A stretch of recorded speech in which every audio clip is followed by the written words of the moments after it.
Hello बच्चों, आज इस वीडियो में यहाँ पर हम देखेंगे जेक 10वां बोर्ड फाइनल एग्जाम 2026 के लिए विज्ञान में चैप्टर 5 जैव प्रक्रम का all VVI objective question answer 10, 20, 30 question नहीं है, टोटल यहाँ पर 80 प्लस ऑब्जेक्टिव क्वेश्चन है और ये सभी क्वेश्चन यहाँ पर महत्वपूर्ण है।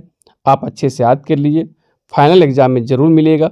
अगर आप पूरा वीडियो देख लेते हैं और सभी क्वेश्चन याद कर लेते हैं तो इस चैप्टर से फाइनल एग्जाम में एक भी क्वेश्चन आप नहीं छोड़ेंगे। ठीक है, सभी क्वेश्चन यहाँ पर इम्पोर्टेंट है, आप अच्छे से याद कर लीजिए।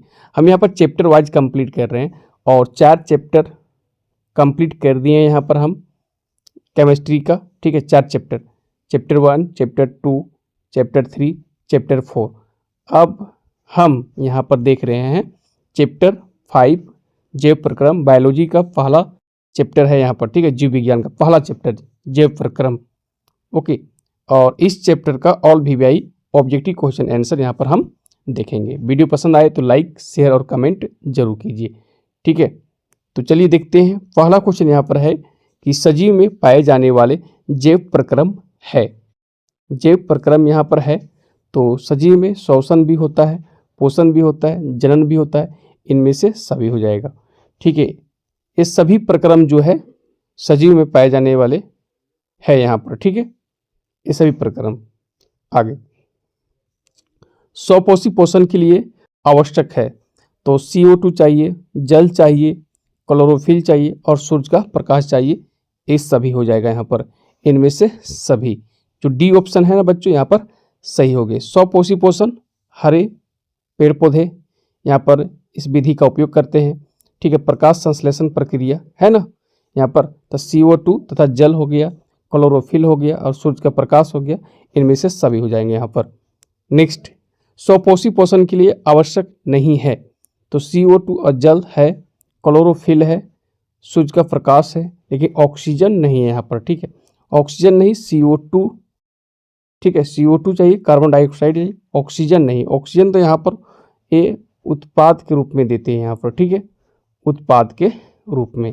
अरे सभी जो हो गया CO2 तथा जल हो गया, क्लोरोफिल हो गया, सूर्य का प्रकाश, यह अभिकारक होता है। ठीक है, अभिकारक यहाँ पर। ठीक है, ये उत्पाद हो गया ऑक्सीजन यहाँ पर। ठीक है, उत्पाद के रूप में हो गया। नेक्स्ट, विषमपोषी जीव अपने पोषण के लिए प्रत्यक्ष या परोक्ष रूप में आश्रित रहते हैं तो हरे स्वपोषी पौधों पर। ठीक है, हरे स्वपोषी पौधों पर याद रखना। ठीक है, ऑप्शन सी यहाँ पर सही होंगे। नेक्स्ट, निम्नांकित में से किस जीव में स्वपोषी पोषण होता है? तो हरे पेड़ पौधे जो होते हैं ना, वो स्वपोषी पोषण विधि अपनाते हैं यहाँ पर है, तो ऑप्शन डी यहाँ पर सही होंगे। जैसे पेड़ है, आम पेड़ है यहाँ पर, ये यहाँ पर सही होंगे। ठीक है, किस जीव में स्वपोषी पोषण होता है? आम में। ठीक है, नेक्स्ट, निम्न में से किस पौधे का प्रकाश संश्लेषी इकाई कहते हैं?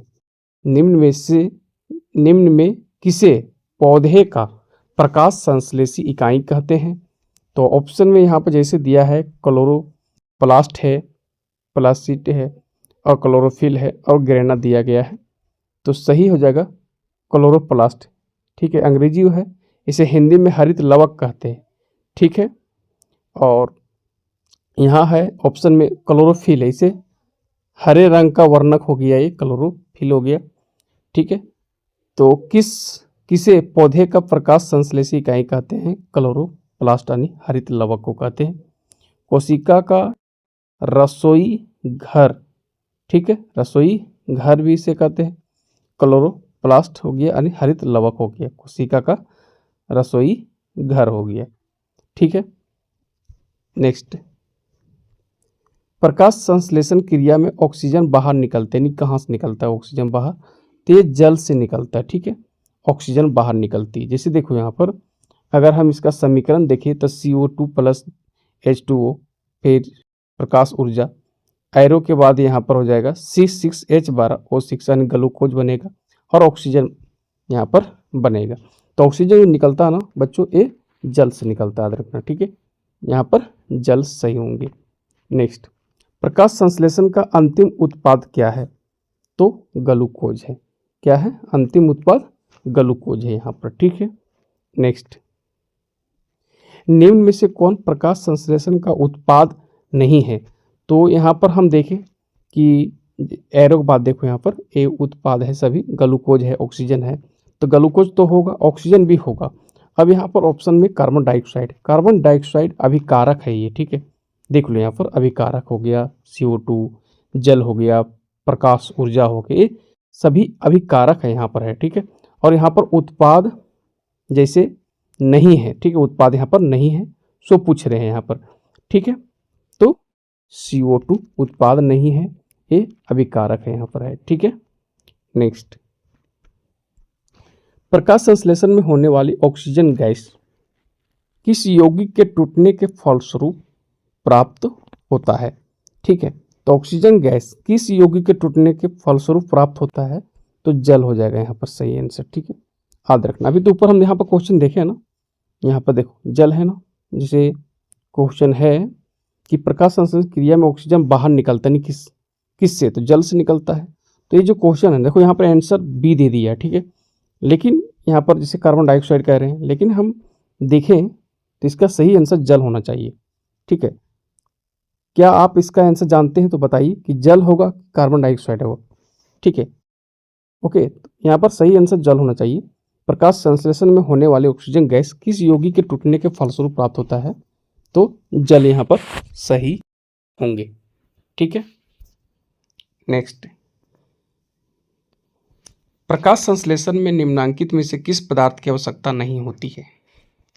ठीक है, देखो यहाँ पर बात यहाँ पर करें, जल की आवश्यकता तो होती है, कार्बन डाइऑक्साइड CO2 इनकी भी आवश्यकता होती है, क्लोरोप्लास्ट की भी होती है, लेकिन कार्बोहाइड्रेट की आवश्यकता नहीं होती है प्रकाश संश्लेषण प्रक्रिया में, ठीक है।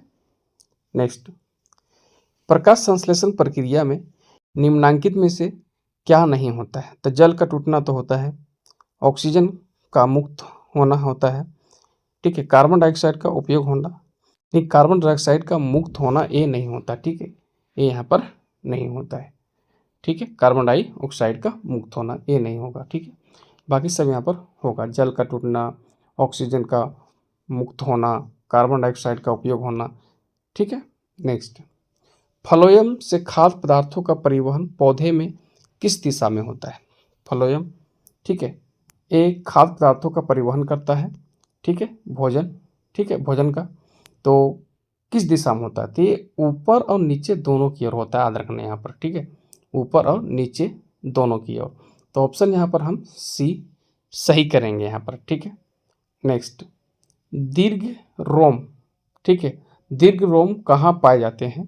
ते मिलेगा छोटी आंत में, ठीक है, इसे क्षुद्रांत भी बोलते हैं, ठीक है, इसे क्षुद्रांत भी कहते हैं, ठीक है, छोटी आंत में मिलेगा, ठीक है, दीर्घ रोम। नेक्स्ट, मनुष्य में किस प्रकार का पोषण होता है? तो मनुष्य में प्राणी समभोजी पोषण होता है, ठीक है, याद रखना, प्राणी समभोजी पोषण होता है यहाँ पर, ठीक है। स्वपोषी पोषण तो हरे पेड़ पौधे हो गया यहाँ पर। परजीवी पोषण अगर प्राणी हम देखें तो हमारा बिल हो गया एक, मृतजीवी पोषण कवक हो गया, प्राणी समभोजी पोषण अगर हम बात करें तो मनुष्य हो गया यहाँ पर, ठीक है। अमीबा भी करता है, अमीबा भी, ठीक है। तब विषम पोषी पोषण जो है, विषम पोषी पोषण का एक प्रकार है ये, ठीक है। यहाँ पर बात करें प्राणी समभोजी पोषण, विषम पोषी पोषण का एक ही प्रकार यहाँ पर है। तो मनुष्य में किस प्रकार का पोषण होता है? प्राणी समभोजी पोषण होता है। तो ऑप्शन यहाँ पर डी हम सही करेंगे, ठीक है। नेक्स्ट क्वेश्चन है, रंध्रों का खुलना और बंद होना निर्भर है, किस पर निर्भर है यहाँ पर? ठीक है, तो सही आंसर हो जाएगा यहाँ पर प्रकाश संश्लेषण पर होता। नेक्स्ट क्वेश्चन, अस्टोमेटा के खुलने और बंद होने की क्रिया को नियंत्रित कौन करता है? तो द्वार कोशिकाएं करता है, ठीक है, द्वार कोशिकाएं होता है, ठीक है। ऑप्शन पहला यहाँ पर सही होंगे। मैग्नीशियम पाया जाता है, तो मैग्नीशियम क्लोरोफिल में मिलता है, ठीक है, किसमें? क्लोरोफिल में। इसी को पर्णहरित या पर्णहरिम भी बोलते हैं, पर्णहरित क्लोरोफिल, ठीक है, हरे रंग का वर्णक होता है यह, ठीक है। इसे हरित लवक के भीतर पाया जाने वाला हरा वर्णक भी कहा जाता है, हरित लवक के भीतर, ठीक है, हरित लवक यानी क्लोरोप्लास्ट के भीतर। ठीक है, पाया जाने वाला हरा वर्णक भी कहा जाता है क्लोरोफिल। तो मैग्नीशियम पाया जाता है क्लोरोफिल में, याद रखना ये, ठीक है। नेक्स्ट, एक पादप परजीवी है, एक पादप परजीवी यहाँ पर है तो अमरबेल है, ठीक है। अमरबेल एक पादप परजीवी है, ऑप्शन बी यहाँ पर सही होंगे, ठीक है। और अगर बात हम यहाँ पर करें तो परजीवी क्या होता है कि अपने भोजन और आवास के लिए दूसरे जीवित जीवों पर आश्रित रहती है, ठीक है। दूसरे जीवित जीवों पर आश्रित रहते हैं, ठीक है। तो अमरबेल यहाँ पर सही होंगे, ठीक है। अमरबेल का लत्ता, ठीक है, यहाँ पर ऑप्शन बी यहाँ पर सही होंगे। नेक्स्ट, कुटपाद पाया जाता है, ये अमीबा मिलेगा, ठीक है। अमीबा में कुटपाद पाया जाता है या कुटपाद से अपना भोजन को पकड़ता है, ठीक है। नेक्स्ट, निम्न में से परजीवी पादप का उदाहरण क्या है, इसमें से देखिए, तो बैक्टीरिया है, विषाणु है, कसकुटा है और कवकदिया है। तो सही आंसर हो जाएगा, परजीवी पादप है तो कसकुटा हो जाएगा, कसकुटा।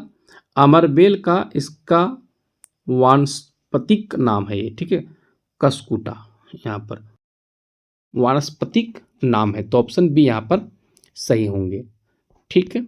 और अंग्रेजी में से बोलते हैं डोडर, ठीक है, डोडर, DODDER, डोडर, ठीक है, अमरबेल को याद रखना है यहाँ पर, ठीक है। तो अमरबेल का इसका वानस्पतिक नाम है कसकुटा है, ते परजीवी पादप है, ठीक है। नेक्स्ट, निम्नांकित में से कौन परजीवी है, यहाँ पर तो एक परजीवी देखना है यहाँ पर, ठीक है। तो प्लाज्मोडियम है, ठीक है, प्लाज्मोडियम, ये मलेरिया परजीवी है, ठीक है, मलेरिया परजीवी है, तो ऑप्शन बी यहाँ पर हम सही करेंगे। नेक्स्ट, निम्नांकित में से कौन परजीवी नहीं है, देखो यहाँ पर, तो प्लाज्मोडियम परजीवी है, फीता कृमि, ईस्ट, ये परजीवी है, ठीक है, परजीवी का नाम है, लेकिन राइजोबियम परजीवी नहीं है यहाँ पर, ठीक है, राइजोबियम परजीवी नहीं है। और उदाहरण अगर हम देखें परजीवी का, तो जोंक हो गया, जू हो गया, गोल कृमि हो गया, फीता कृमि, इसी को फीता कृमि को अंग्रेजी में बोलते हैं टेप वर्म बोलते हैं इन्हें, टेप वर्म, ये हो गया टेप वर्म हो गया यहाँ पर, ठीक है, फीता कृमि को अंग्रेजी में कहते हैं। तो कौन परजीवी यहाँ पर नहीं है, तो फीता कृमि है, प्लाज्मोडियम है, ईस्ट है, लेकिन राइजोबियम परजीवी नहीं है यहाँ पर, ठीक है। नेक्स्ट, अमीबा में किस प्रकार का पोषण होता है, ठीक है, इसमें होता है प्राणी संभोजी पोषण होता है, ठीक, प्राणी संपोषी पोषण या तो प्राणी संभोजी पोषण यहाँ पर, तो ऑप्शन डी यहाँ पर सही होंगे। नेक्स्ट, अमीबा अपने किस अंग में भोजन का पाचन करता है, ठीक है, ये पकड़ता तो भोजन को कुटपाद से है, ठीक है, और भोजन का पाचन किस अंग में करता है, तो खाद्य रिक्तिका में, तो ऑप्शन डी यहाँ पर सही होंगे। अमीबा में या अस्थाई उंगली जैसे उभार को क्या कहते हैं, तो उसे कुटपाद बोलते हैं, ठीक है, कुटपाद, भोजन को इसी से पकड़ता है ये, ठीक है, याद रखना। आगे, अमीबा अपने किस अंग से भोजन ग्रहण करता है, तो सही आंसर हो जाएगा कुटपाद हो जाएगा यहाँ पर, ठीक है। नेक्स्ट, पाचन प्रक्रिया में आमाशय में कौन प्रोटीन का पाचन करता है, यहाँ पर देखना है, तो प्रोटीन का पाचन करता है पेप्सिन एंजाइम करता है, ठीक है, प्रोटीन का पाचन, तो ऑप्शन सी यहाँ पर सही होंगे। नेक्स्ट, निम्नांकित में से किस जीव में प्राणी संभोजी पोषण होता है, तो देखो यहाँ पर जैसे 4 ऑप्शन है, अमरबेल है, कवक है, अमीबा है, आम दिया गया है, तो प्राणी संभोजी पोषण देखना है तो अमीबा में होता है। अमरबेल में कौन होता है, परजीवी पोषण होता है इसमें, ठीक है। और अगर बात यहाँ पर करें हम, कवक में तो मृत जीवी, और आम है तो स्वयंपोषी पोषण होता है इसमें, ठीक है, हरे पेड़ पौधे अपना खाना स्वयं बनाते हैं प्रकाश संश्लेषण प्रक्रिया द्वारा, तो स्वयंपोषी पोषण हो गया ये। और यहाँ पर क्वेश्चन में पूछ रहे हैं प्राणी संभोजी पोषण, तो अमीबा में होता है यहाँ पर, ठीक है, तो ऑप्शन यहाँ पर सी हम यहाँ पर सही करेंगे। अमीबा हो गया, मनुष्य हो गया, मेढक हो गया, ये सभी प्राणी संभोजी पोषण करते हैं, ठीक। नेक्स्ट, निम्नांकित में से कौन भोजन के माध्यम को क्षारीय करता है, क्षारीय, तो ये पित्त करता है। कौन? पित्त करता है, ठीक है, यानी पित्त रस, याद रखना, ठीक है। ये भोजन के माध्यम को क्षारीय करता है, याद रखना। नेक्स्ट, वसा के पाचन के लिए कौन सा एंजाइम उत्तरदायी है? वसा के पाचन के लिए, तो वसा का पाचन के लिए जो एंजाइम है वो है लाइपेज, याद रखना। ऑप्शन डी यहाँ पर सही होंगे, ठीक है। यह एंजाइम वसा को वसा अम्लों और गिल्सरोल में तोड़ता है, ठीक है, लाइपेज। नेक्स्ट, यहार नली के किस भाग में भोजन का अंतिम पाचन होता है? यहार नली के किस भाग में भोजन का अंतिम पाचन होता है? तो ये तो छोटी आंत में होता है लास्ट, ठीक है, छोटी आंत को ही क्षुद्रांत कहते हैं, ठीक है। नेक्स्ट, श्वसन के दौरान गैसों का आदान प्रदान यहाँ होता है, तो ये हो जाएगा फेफड़ों के एल्यूयोली, ठीक है। ऑप्शन बी यहाँ पर सही होंगे, फेफड़ों में उपस्थित कुपिकाओं में, फेफड़ों में उपस्थित कुपिकाओं में हो जाएगा, ठीक है। नेक्स्ट, मनुष्य के पाचन तंत्र में भोजन का अवशोषण कहाँ होता है? छोटी आंत में, ठीक है, छोटी आंत में, क्षुद्रांत में, ठीक है, छोटी आंत। ऑप्शन बी यहाँ पर सही होंगे, ठीक है, क्षुद्रांत में होता है।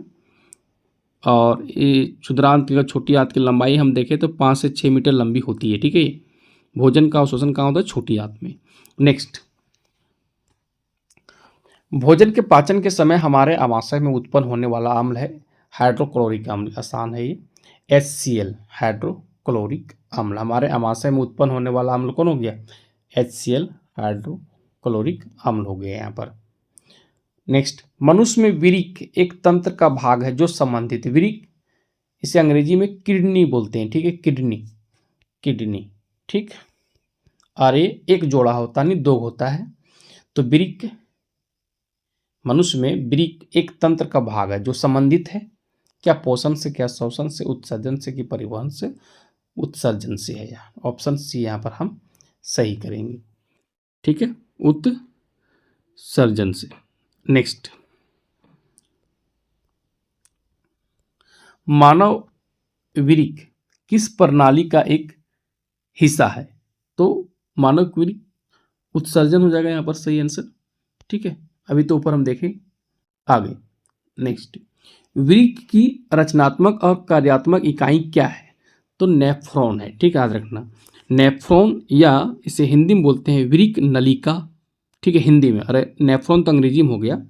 तो विरिक की रचनात्मक और कार्यात्मक इकाई क्या है? नेफ्रॉन है, इंग्लिश में नेफ्रॉन हो गया यहाँ पर, ठीक है। और प्रत्येक विरिक यानी किडनी में लगभग 10 लाख नेफ्रॉन होते हैं, ठीक है, याद रखना। आगे, उत्सर्जन तंत्र की क्रियात्मक इकाई क्या है? तो उत्सर्जन तंत्र की क्रियात्मक इकाई यहाँ पर हो जाएगा विरिकाणु हो जाएगा, ठीक है, विरिकाणु हो गया यहाँ पर आंसर। विरिकाणु या तो नेफ्रॉन इसे कहते हैं, विरिकाणु या नेफ्रॉन कहते हैं यहाँ पर, ठीक है, याद रखना है। तो उत्सर्जन तंत्र की क्रियात्मक इकाई क्या हो गया? विरिकाणु, ठीक है, विरिकाणु या तो नेफ्रॉन। नेक्स्ट, निम्न में से कौन मनुष्य का एक उत्सर्जी अंग नहीं है? तो यकृत भी है उत्सर्जी अंग, विरिक है और फेफड़ा भी है, लेकिन अग्नाशय मनुष्य का एक उत्सर्जी अंग यहाँ पर नहीं है।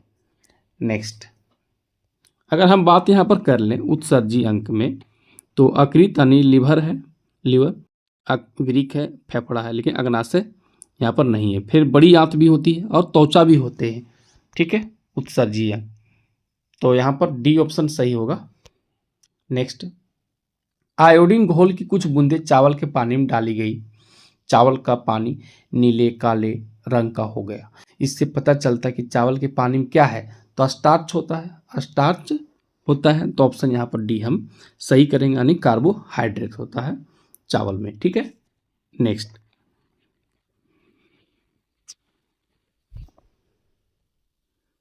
क्वेश्चन है,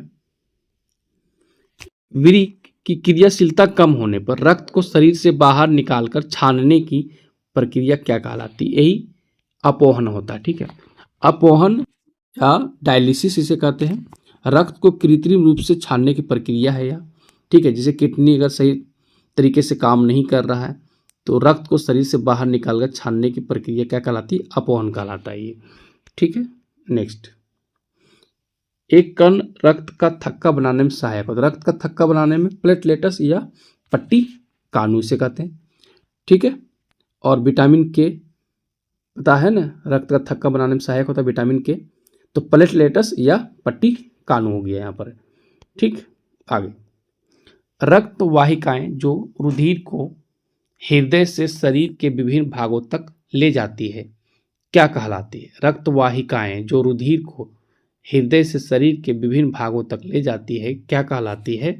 धमनी। सही आंसर यहाँ पर हो जाएंगे बी हो जाएगा। ठीक है, धमनी हो जाएगा।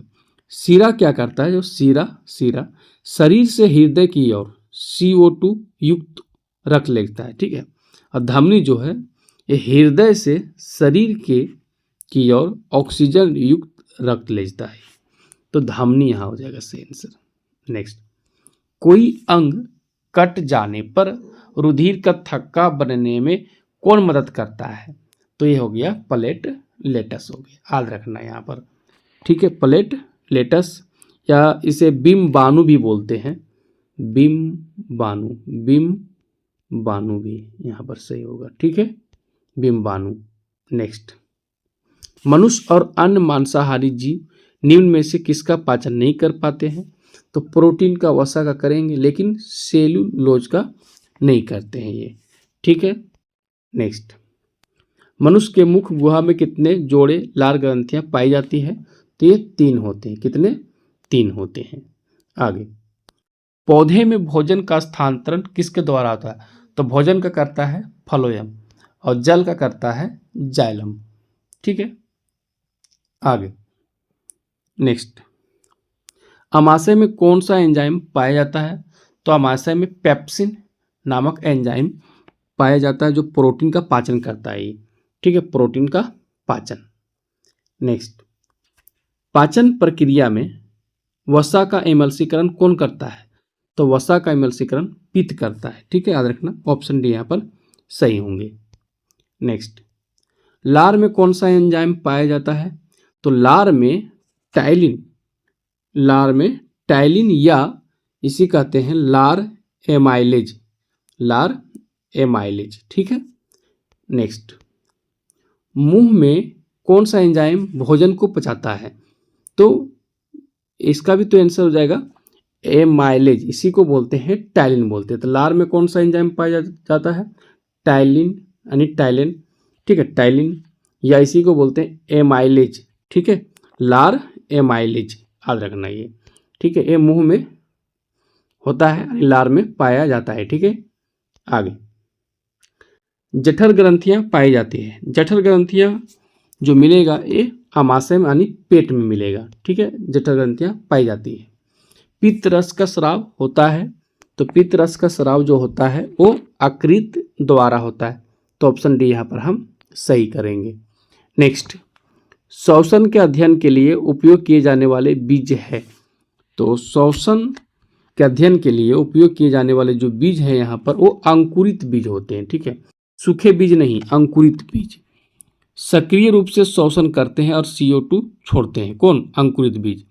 अब जबकि यह बात हम करें सूखे बीज तो श्वसन बहुत कम देता है यहाँ पर, तो इसका प्रयोग नहीं होता है, अंकुरित बीज का होता है। ठीक है, श्वसन का अध्ययन के लिए ऑप्शन बी यहाँ पर हम सही करेंगे। नेक्स्ट क्वेश्चन कि श्वसन वर्णक किसे कहते हैं? श्वसन वर्णक हीमोग्लोबिन को बोलते हैं। ठीक है, हीमोग्लोबिन को श्वसन वर्णक। ठीक है, तो ऑप्शन बी यहाँ पर सही होंगे। यह RBC में पाया जाता है। ठीक है, रेड ब्लड सेल में पाया जाता है ये हीमोग्लोबिन। नेक्स्ट क्वेश्चन, पाइरूवेट के विखंडन से यह कार्बन डाइऑक्साइड CO2 जल H2O तथा ऊर्जा देता है और यह क्रिया होती है माइटोकॉन्ड्रिया में, याद रखना। ठीक है, आसान सवाल है। आगे, श्वसन प्रक्रिया में ग्लूकोज में पाइरूवेट का विखंडन कहाँ होता है?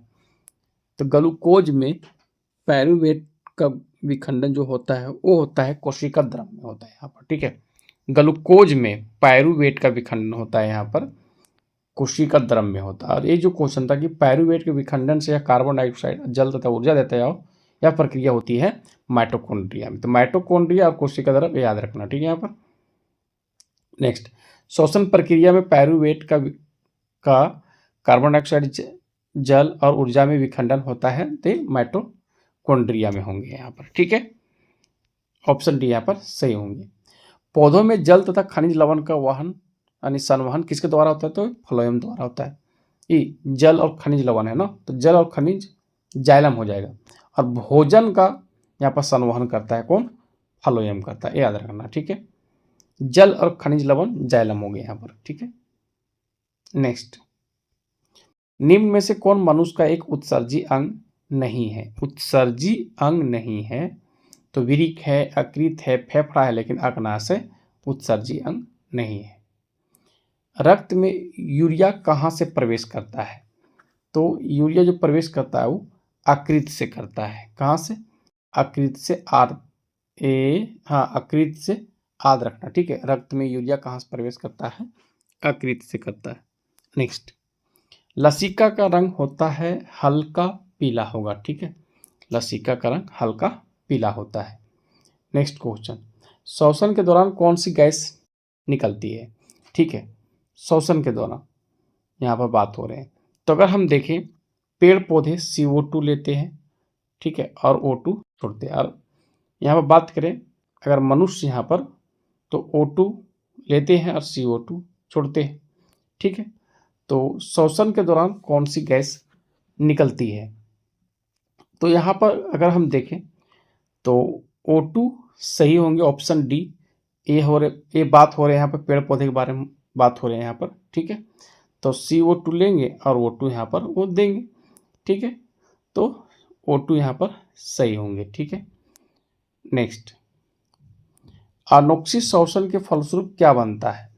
एथिल एल्कोहल बनता है, याद रखना, ठीक है। Ethyl alcohol. तो ऑप्शन यहाँ पर बी सही होंगे, ठीक है। अनोक्सी श्वसन के फलस्वरूप क्या बनता है? Ethyl alcohol. और आगे है कि ऑक्सी श्वसन के फलस्वरूप क्या बनता है? तो CO2 जल और ऊर्जा यहाँ पर, ठीक है। तो ऑप्शन सी यहाँ पर सही होंगे। नेक्स्ट, पौधों में श्वसन क्रिया के अंतर्गत ADP के टूटने से कितनी ऊर्जा मुक्त होती है यहाँ पर, ठीक है। तो सही आंसर हो जाएगा यहाँ पर 30.5 kJ प्रति मोल, ठीक है, किलोजूल प्रति मोल होंगे यहाँ पर। पौधों में श्वसन क्रिया के अंतर ADP के टूटने से कितनी ऊर्जा मुक्त होती है? 30.5 किलोजूल प्रति मोल हो जाएगा। तो ऑप्शन यहाँ पर पहला सही होंगे यहाँ पर, ठीक है। नेक्स्ट, पौधों में श्वसन कैसे होता है? पौधों में श्वसन कैसे होता है? तो स्टोमाटा के द्वारा यानी रंध्र के द्वारा होता है श्वसन पौधों में। तो ऑप्शन यहाँ पर सी सही होंगे, ठीक है। नेक्स्ट, इनमें से कहाँ गैसीय आदान प्रदान होता है? तो वायु प्रकोष्ठ। वायु प्रकोष्ठ यहाँ पर सही होंगे। नेक्स्ट, शरीर में उत्पन्न हानिकारक अपशिष्ट पदार्थों का शरीर से बाहर निकलने की प्रक्रिया किस जैव प्रक्रम में होती है? उत्सर्जन, ठीक है। उत्सर्जन में होती है यहाँ पर, ठीक है। यानी शरीर में उत्पन्न हानिकारक अपशिष्ट पदार्थों का शरीर से बाहर निकलने की प्रक्रिया किस जैव प्रक्रम में होती है? उत्सर्जन में, ठीक है। नेक्स्ट, पौधों में पत्तियों द्वारा बने हुए भोजन का संवहन किसके द्वारा होता है? भोजन फ्लोएम द्वारा होता है, ठीक है। और जल और खनिज लवण जाइलम द्वारा होता है। नेक्स्ट, रुधिर के तरल भाग को क्या कहते हैं? तो प्लाज्मा कहते हैं यहाँ पर, ठीक है, प्लाज्मा। नेक्स्ट, रक्त हृदय से रक्त को संपूर्ण शरीर में पंप किया जाता है, तो निलय द्वारा होता है, ठीक है। ऑप्शन यहाँ पर जो बी है यहाँ पर सही होंगे, ठीक है। हृदय से रक्त को संपूर्ण शरीर में पंप किया जाता है निलय द्वारा। तो निलय यहाँ पर एक बायां होता है एक दायां होता है, ठीक है। तो बायां क्या करता है? शरीर को रक्त भेजता है, और दायां क्या करता है? यहाँ बात करें तो फेफड़ा को रक्त देता है यहाँ पर, ठीक है। तो शरीर में पंप किया जाता है संपूर्ण शरीर में, तो निलय द्वारा हो जाएगा यहाँ पर, ठीक है। निलय ऑप्शन बी यहाँ पर सही होंगे। नेक्स्ट, मछली के हृदय में कोष्ठकों कोष्ठकों की संख्या यानी चैम्बर की संख्या कितना है, तो मछली के हृदय में कितने चैम्बर होते हैं, 2 होते हैं। ठीक है, नेक्स्ट, मानव हृदय में कितने कोष्ठ होते हैं, तो 4 होते हैं यानी 4 चैम्बर। ठीक है, एक निलय और अलिंद है ना, तो एक बायां एक दायां। ठीक है, बायां निलय दायां निलय, और अलिंद होता है, अलिंद एक दायां एक बायां होता है, 4 है। ठीक है, नेक्स्ट, मानव हृदय में कितने अलिंद और कितने निलय होते हैं, तो 2 अलिंद और 2 निलय होते हैं। ठीक है, तो पहला ऑप्शन यहाँ पर हम सही करेंगे। नेक्स्ट, मानव हृदय का औसत प्रकुंचन दाब है लगभग कितना, तो 120। ठीक है, 120 यानी मिलीमीटर, और Hg यानी ऑफ मर्क्यूरी। ठीक है, of mercury, 120 millimetre of mercury. ठीक है, मानव हृदय का औसत प्रकुंचन दाब लगभग होता है 120। ठीक है, और समान रक्तचाप अगर बात करें यहाँ पर, तो 120/80 होता है mmHg। ठीक है, नेक्स्ट, पौधों में जाइलम निम्नलिखित में से किसके परिवहन के लिए जिम्मेदार है, तो जाइलम पानी के लिए यानी जल के लिए। ठीक है, और भोजन जो है वो फ्लोएम के द्वारा होता है।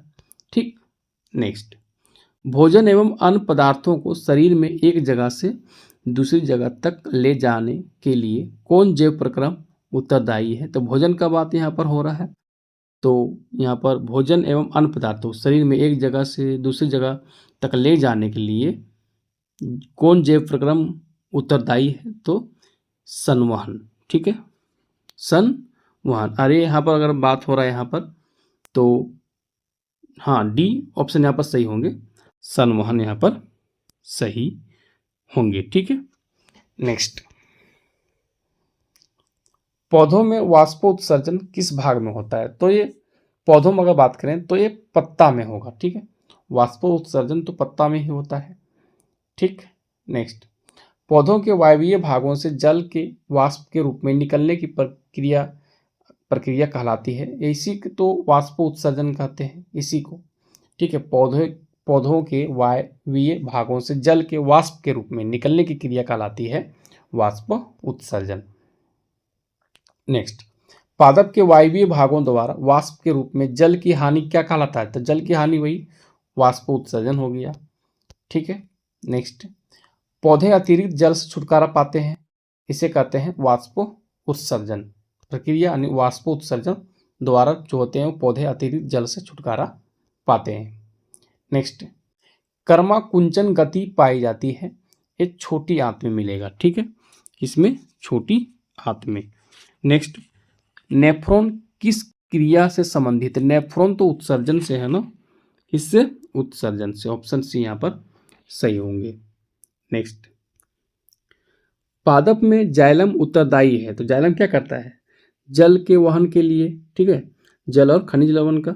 ठीक है, नेक्स्ट, आंतों की भीतरी परत पर पाए जाने वाले विल्ली क्या करते हैं, विल्ली तो अवशोषण के लिए सतह क्षेत्र को बढ़ाते हैं। ठीक है, तो ऑप्शन डी यहाँ पर सही होंगे। नेक्स्ट, राजीव कक्षा में अनुपस्थित था क्योंकि उसने कल शारीरिक व्यायाम अधिक किया था, दर्द का कारण क्या था, तो दर्द का कारण हो जाएगा यहाँ पर कि पायरुविक अम्ल बनने के, लैक्टिक अम्ल बन गया था। ठीक, लैक्टिक अम्ल बनने के कारण यहाँ पर पहला ऑप्शन सही होगा। ठीक है, मांसपेशियों में लैक्टिक अम्ल का जमा होना। ठीक है, पहला ऑप्शन यहाँ पर। नेक्स्ट, मानव हृदय के दाहिने भाग में क्या होता है, देखो मानव हृदय के दाहिने भाग में अगर हम बात करें यहाँ पर, तो अशुद्ध रक्त होता है दाहिने भाग में। ठीक है, अशुद्ध रक्त होता है बायां भाग में, तो दाहिने भाग में बात हो रहा है तो अशुद्ध रक्त होंगे यहाँ पर। ठीक है, अशुद्ध रक्त यहाँ पर। ठीक है, नेक्स्ट, मानव गुर्दे में बड़ी संख्या में निस्यंदन इकाइयाँ होती है जिन्हें कहा जाता है नेफ्रॉन। ठीक है, लगभग 10 लाख होते हैं। ठीक है, एक किडनी में। ठीक है, बात करें मानव गुर्दे में बड़ी संख्या में निस्यंदन इकाइयाँ होती हैं जिन्हें कहा जाता है नेफ्रॉन, तो ऑप्शन पहला यहाँ पर सही होंगे। ठीक। नेक्स्ट, वायवीय श्वसन में उत्पादित कुल एटीपी की मात्रा क्या होती है? वायवीय श्वसन में उत्पादित कुल एटीपी की मात्रा क्या होती है? तो 38 एटीपी होती है वायवीय श्वसन में। एक होता है अवायवीय श्वसन में, तो 2 एटीपी होगा, ठीक है, 2 एटीपी। ओके, तो टोटल यहाँ पर था क्वेश्चन 91, ठीक है। तो इस चैप्टर में हम अगर देखें तो ये सभी क्वेश्चन इम्पोर्टेंट है, आप अच्छे से याद कर लीजिए, ठीक है। यहाँ से ज़रूर फाइनल एग्जाम में क्वेश्चन मिलेगा, ठीक। अब हम मिलते हैं नेक्स्ट जो मेरा चैप्टर बायोलॉजी का, वह उसका ऑब्जेक्टिव क्वेश्चन हम लेकर आ रहे हैं जल्द। Okay, bye.